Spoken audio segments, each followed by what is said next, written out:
Well, Nueces County judges and other top officials were officially sworn in today at the courthouse. They included newly elected County Judge Barbara Canales. So help me God. So help me God. Congratulations, Your Honor. There was a full house in the central jury room for the swearing-in ceremony. As Canales put her robe on for the very first time, members of her family were front and center.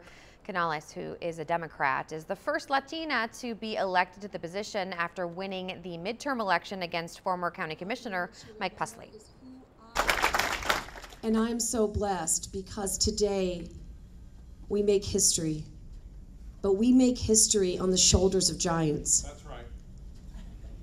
I am not the first great, strong woman to walk in this courthouse. Canales takes over for Lloyd Neal after the longtime Nueces County judge announced his retirement last year.